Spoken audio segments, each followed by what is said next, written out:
Hare Krishna, everybody, and welcome back to the Sriman Narayaneeyam sessions. Today is the 8th of March 2024. Today is Shivaratri, so I wish everyone a very blissful Shivaratri. Before we start, Om Namah Shivaya. So today we'll do Dashakam 13 of the Sriman Narayaneeyam, which talks about the slaying of the demon Hiranyaksha by Lord Vishnu. As usual, we'll read the first shloka and then discuss the chapter. Alright? Hiranyaksha Vadam, or the slaying of Hiranyaksha. Hiranyaksham tavad varada bhavadanyeshana param charantam savarte payasi nija jankha parimite bhaval bhakto gatva kapadapadudhir narada muni shanairuche nandan danujamapi nindam stava balam.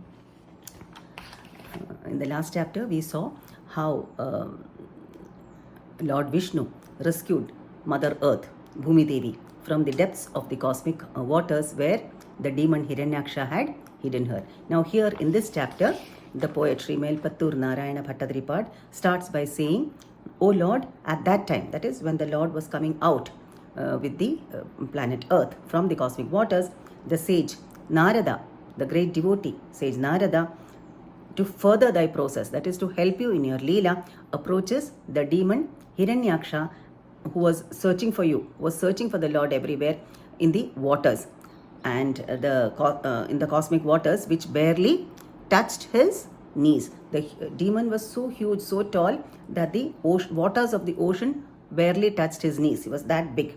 Okay, and then going up to this Hiranyaksha, sage Narada started praising him, talking good about the demon and undermining the Lord's prowess. It is talking bad about the Lord and talking highly about this Hiranyaksha, about the demon Hiranyaksha. And he asked Hiranyaksha, how could this deceitful Vishnu steal the earth which belongs to you?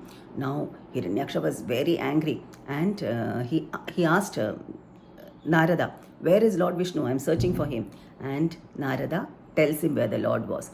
Now, following the direction given by sage Narada, he reaches up to Lord Vishnu. He sees Lord Vishnu, and at that time, Lord Vishnu slowly takes the earth and places her above the cosmic waters and turns around.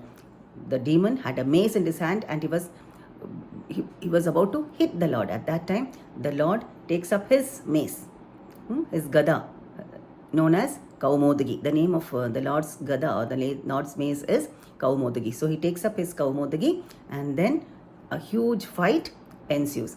And then, as the clang of the clashing maces resounded in the sky, the hosts of demigods, all the Devi Devatas, assembled there to watch the sport. And Lord Brahma tells Lord Vishnu to kill the demon before nightfall. Why?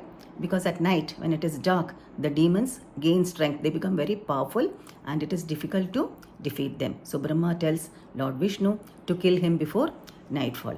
And during the combat, the Asura's stroke suddenly knocked down the mace of the Lord. That is, the Kaumodagi fell down to the ground. But then the Lord smilingly invokes his disc, the Sudarshana Chakra. And the Lord looked very magnificent with his Sudarshana Chakra in his hand. Okay, and the Asura was very angry as Rudra, the destroyer, threw his trident at the Lord. And the Lord breaks it into pieces with his Sudarshana Chakra. Now the demon, with his closed fist, comes and hits the Lord with his closed fist, and employs tricks of Maya against the Lord. Now Maya can deceive the whole world, but not the Lord. Why? Because Maya is the illusory potency of the Lord. Now when all his tricks failed, the demon got very angry, very upset, and he started hitting the Lord with his strong fist. Okay, and at that time, the Lord, with his toe, hit the demon at the base of the ear, and the demon fell down, vomiting blood, and he was killed. And all the sages and the devatas started singing hymns in praise of the Lord. So they said, O Lord, thou art the embodiment of the holy yajna or sacrifice. Okay, thy skin are the Vedic mantras, the hair are the kusha grass, the eyes, thy eyes are ghee, then the feet, thy feet are the priests who perform the sacrifice, then thy face is shruk or the ladle, the spoon with which ghee is poured into the fire, into the homakunda. Okay, thy stomach is ida, the vessel which holds the sacrificial ingredients. Okay, and the tongue is the soma pot. O Lord, thy ears are the chamasas or the vessel which holds the remnants of the sacrifice, and thy virility or thy manliness is soma, and thy neck are the sacrifices called upasat or the subsidiary rites, and thou art the embodiment of the entire yajna. So all the yajnas recommend, all the sacrifices, all the yajnas mentioned in the Vedas are meant to please the Supreme Personality of Godhead. Ultimately, it is Lord Vishnu who is the enjoyer of all sacrifices or all Veda or all yajnas. Okay, and Bhattadri ends this chapter by saying, being pleased by the praises, by the hymns sung by the sages and the devatas, the Lord retires, goes back to his abode in Vaikuntha. Okay, and Bhattadri says, oh, to that Lord I pray to please eradicate my ailments.